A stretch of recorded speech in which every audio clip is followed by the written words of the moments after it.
As guerras, né? As guerras.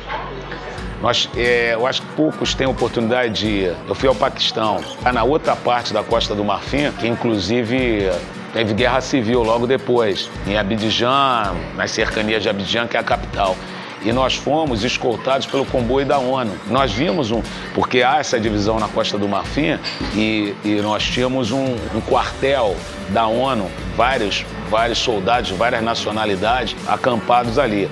Eu achei que aquilo ali, na época, eu não sabia. Será que há necessidade disso tudo? E depois, com a guerra, com a possível guerra que veio, depois não acabou. O Drogba, inclusive, intercedeu para que não houvesse guerra.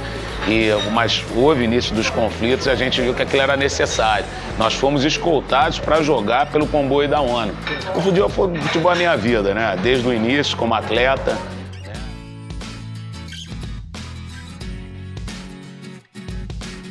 Márcio Máximo, 53 anos, farei 54 agora, e sou de Botafogo, né? Fui criado em Botafogo, né? Desde a época de General Severiano, quando o Botafogo ainda tinha o seu estádio, e quando criança frequentei muitos treinamentos dos grandes ídolos botafoguenses, principalmente no final dos anos 70, início dos anos 80, e quando menor ainda, convivi com vários ídolos do Botafogo, como Carlos Roberto, Jairzinho, Humberto Redes, Roberto, Paulo César. Quer dizer, jogadores que marcaram época no Botafogo e que fizeram parte da história do Botafogo. Eu comecei a jogar futsal muito cedo, né? E na minha época, nós tínhamos 3 modalidades, 3 tipos de futebol.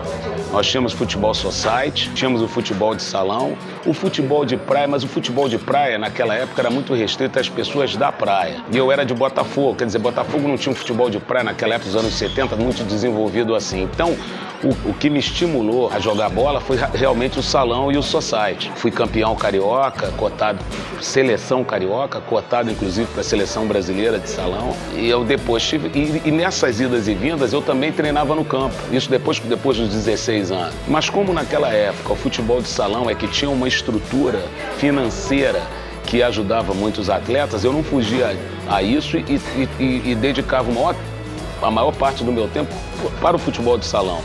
E o futebol de campo era o sonho, de amanhã vir a me tornar um profissional. Você tem jogadores com 12 anos com agente. Na minha época não existia isso. Você talvez tivesse um agente e se tornasse profissional. Tentei, joguei salão muitos anos e como eu falei, alternava com o campo. Só que tive uma lesão no campo, no tendão, que me impossibilitou de me profissionalizar quando eu poderia ter me profissionalizado. Talvez não viesse a ser o titular do Botafogo, mas eu estava ali no bolo e não só no Botafogo como no América. Eu ficava sempre dava sempre prioridade ao futebol de salão. Futebol hoje em dia, mas eu acho que o importante é você resgatar a essência, é você estar junto ao futebol. Você, de alguma forma, ter vivido o futebol intensamente. Eu acho que esse foi o meu caso, daí a minha sequência como jogador, sem muita expressão, e depois como treinador. Então ele conversou com o embaixador brasileiro na Tanzânia e ele veio aqui, conversou comigo, mandou o meu currículo, fez a intermediação, a embaixada brasileira, e eu fui para a Tanzânia. A Tanzânia, nessa época, ocupava o posto de 162 no ranking FIFA. E nós conseguimos colocar a Tanzânia em 80 no ranking FIFA. Subimos quase 80 posições. Além de ter classificado pela primeira vez para a Copa dos Campeões Africanos, fato inédito. Fomos recebidos com a multidão na pista do aeroporto, 2 milhões de pessoas nas ruas, na nossa classificação para a Copa dos Campeões Africanos, e eles invadiram a pista do aeroporto. De pessoas na avenida principal, carro de bombeiro, quer dizer, essas coisas marcam, sabe?